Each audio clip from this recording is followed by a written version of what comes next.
अस्सलाम वालेकुम दोस्तों, मेरा नाम है मुदस्सिर और आप देख रहे हैं मुदस्सिर शहजाद यूट्यूब चैनल। दोस्तों आपको अपनी इस नई वीडियो में खुशामदीद करता हूँ और आज की वीडियो में बात करने वाले हैं सेकंड ईयर स्टैट्स के वाले से और इसकी डेफिनेशंस के बारे से। आपको बताऊंगा कि सेकंड ईयर जो स्टैट्स है उसकी डेफिनेशन आती हैं वो किस तरह की आती हैं। आज इसका वीडियो का पार्ट नंबर 5 देख रहे हैं। मैंने पहले 4 पार्ट बना रखे हैं, उनमें शॉर्ट क्वेश्चन बहुत अच्छे तरीके से करवाए हैं, उनके आंसर्स भी दिए हैं और आज भी मैं आंसर्स के साथ आपको क्वेश्चन बताऊंगा। और ये हम जो चैप्टर कर रहे हैं, चैप्टर 11 है sampling techniques and sampling distribution. Book से मैं नहीं करवा रहा क्योंकि बुक में थोड़ी मतलब कि डिफरेंट चीजें लिखी हुई हैं तो उसको समझना थोड़ा मुश्किल है, तो मैं खुद से आपको डेफिनेशन करा रहा हूँ जो कि पेपर्स में मोस्टली रिपीट होती हैं। इससे आप मैं आपको पहले भी बता चुका हूँ, सिर्फ आप डेफिनेशन भी अगर पेपर में करते हैं तो आप बहुत अच्छे नंबरों से पास हो सकते हैं। तो आपको टेंशन लेने की जरूरत नहीं है, आप बहुत अच्छे नंबर ले सकते हैं डेफिनेशन के साथ शॉर्ट क्वेश्चन भी अगर करें तो। ठीक है, तो आज हमारे पास जो चैप्टर था वो है चैप्टर नंबर 11, जिसका हमारे पास पार्ट 5 आपके सामने मौजूद है इस वक्त। यहाँ पर आप देख सकते हैं पार्ट 5 है, उसकी डेफिनेशन जो कि हमारे पास है नॉन रैंडम प्रोबेबिलिटी सैम्पलिंग। तो इसके बारे में लिख रहा था तो वीडियो थोड़ी स्किप होगी, तो मैं दोबारा से शूट कर रहा हूँ, इसलिए आपको थोड़ा लिखा हुआ मिल रहा है। तो नॉन रैंडम या प्रोबेबिलिटी डिस्ट्रीब्यूशन हमारे पास क्या होता है? When we draw a sample from population according to their own judgement.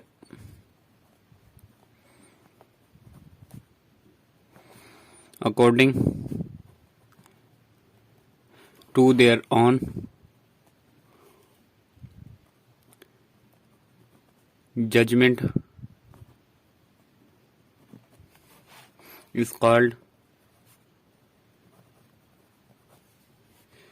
non-random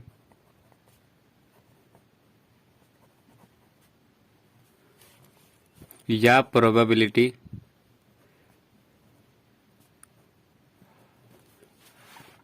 sampling. ठीक है,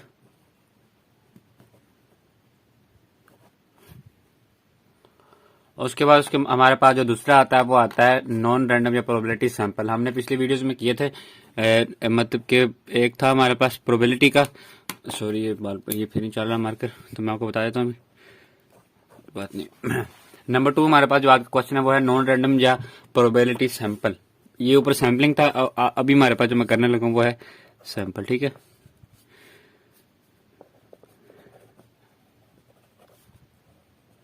नॉन रैंडम या सॉरी प्रोबेबिलिटी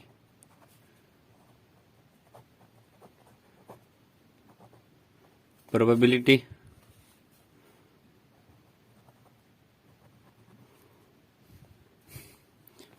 पेन क्यों नहीं चल रहा, प्रोबेबिलिटी सैंपल। ठीक है, ये हमारे पास हो गया। ठीक है, उसके बाद नेक्स्ट हमारे पास जो आता है वो आता है हमारे पास इसका आंसर, वो मैं आपको बताता हूँ। When we draw a sample from population, when we draw a sample from population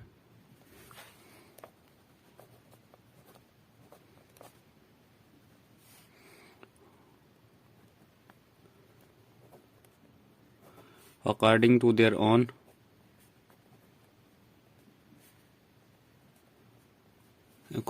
their own judgment is called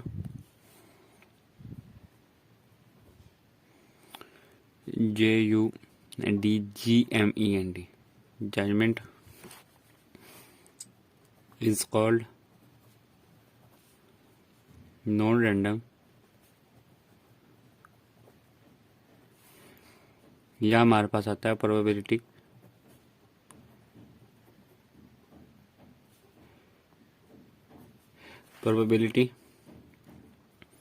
sample. ठीक है,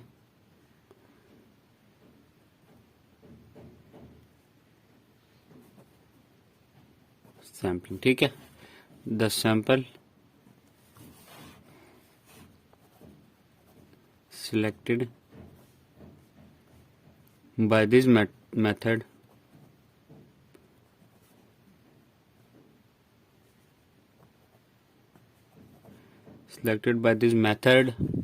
is called the selected by the sample selected by this method। ये sample में लिखना है, यहाँ मैं भूल गया। The sample selected by this method is called non random या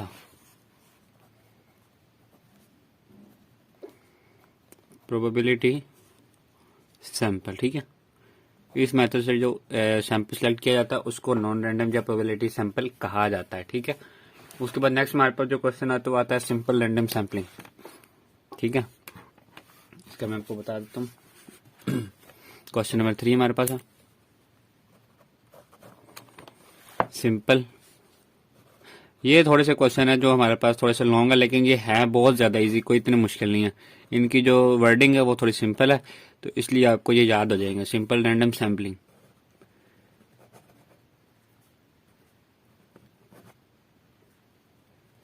ठीक है, ये इसका हमारे पास जो आंसर आता है when we draw a sample from population, ये सारों का थीम तकरीबन सेम है। When we draw a sample from population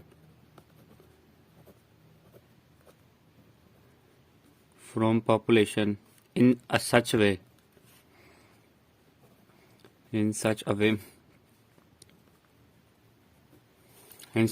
that each unit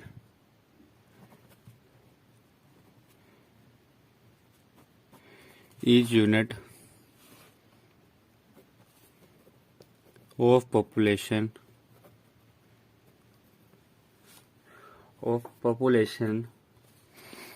has an, मैं आपको एक दफा फिर पूरा पढ़ के सुनाऊंगा। अभी मैं थोड़ा थोड़ा फिक्र इसलिए पढ़ रहा हूँ क्योंकि आपको ही पता चले कि ये लफ्ज क्या लिखे हुए हैं। अगर कोई मिस्टेक हो जाती है तो आपको उसकी समझ आ जाएगी। ठीक है, each unit of population has an equal chance of being selected, chance of being, और नेक्स्ट पेज पे लिखते हैं बीइंग सिलेक्टेड,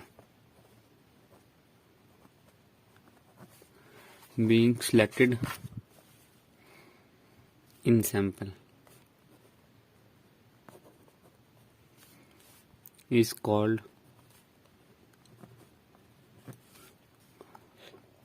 simple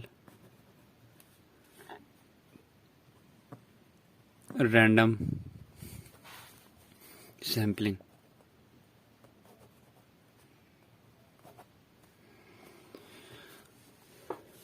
अच्छा, इसके आगे आप एक और लाइन भी लिख सकते हैं अगर आप लिखना चाहते हैं, नहीं तो जहाँ तक इसका फर्क जो है जाहिर हो जाता है। इसकी लाइन अगर आगे ये भी लिख सकते हैं आपके simple random sampling is used when population is homogeneous. तो इसके बारे में अगर आप लिखना चाहते हैं तो लिख सकते हैं। मैं ऐसे सिंपल रैंडम सैम्पलिंग के बारे में आपको बताता हूँ। When we draw a sample from population in such a way that each unit of population has an equal chance of being selected in sample is called simple random sampling. ठीक है, इसके बारे में उम्मीद है आपको समझ आ गई होगी। उसके बाद नेक्स्ट हमारे पास आता है जो क्वेश्चन वो आता है हमारे पास question number 4 yes, question number 4 आता है हमारे पास, और वो आता है हमारे पास जिसका आंसर भी डेफिनेशन नंबर 4, उसका हमारे पास जो क्वेश्चन है वो आता है स्ट्रैटिफाइड रैंडम सैम्पलिंग। ठीक है,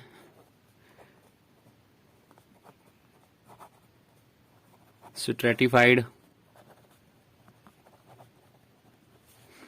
random sampling. Stratified random sampling क्या चीज होती है? वी यूज, इसका भी मैं आपको बता देता हूँ अभी answer.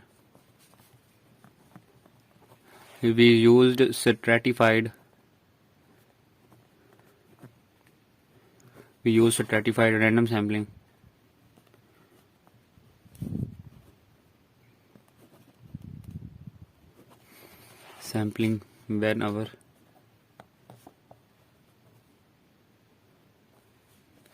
when our population is heterogeneous। ठीक है,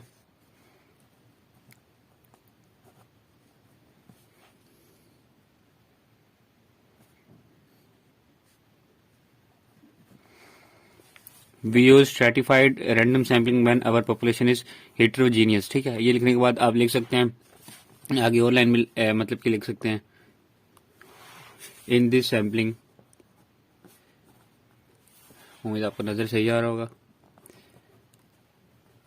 इन दिस सैम्पलिंग, दिस की मैंने स्पेलिंग दी लिखती है, in this sampling we divide our population, we divide our population into a smaller homogeneous. ये है बहुत आसान, ठीक है, पर थोड़ी सी लॉन्ग है, लेकिन डेफिनेशन बिल्कुल एक्यूरेट और बहुत आसान। होमोजीनियस, ठीक है,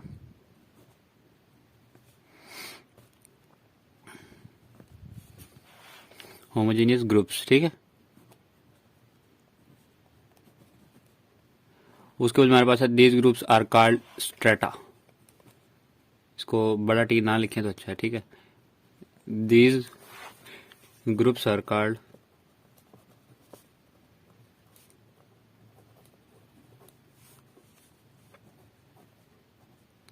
स्ट्रेटा।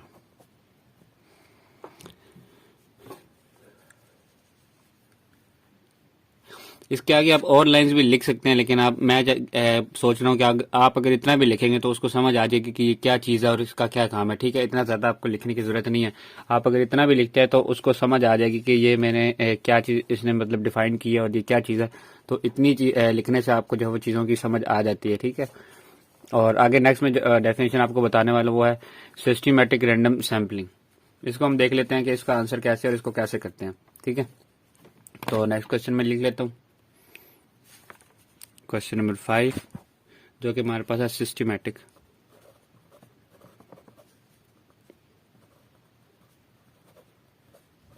Systematic random sampling.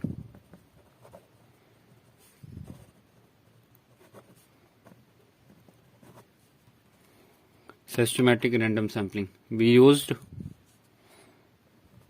ये भी थोड़ा सा लॉन्ग है लेकिन ये बहुत ज़्यादा इजी है। We use systematic, we use systematic random sampling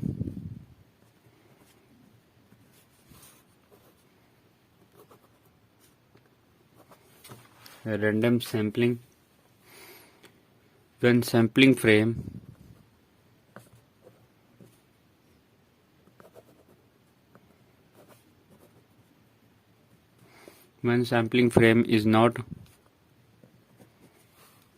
available, ठीक है, जब अवेलेबल नहीं होती।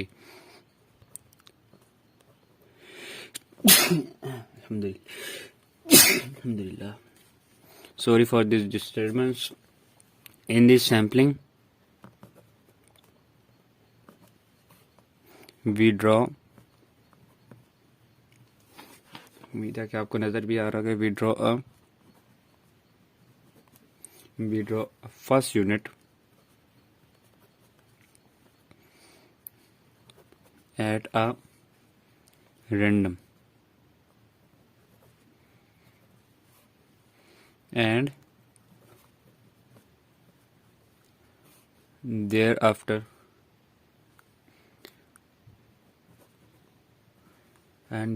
selecting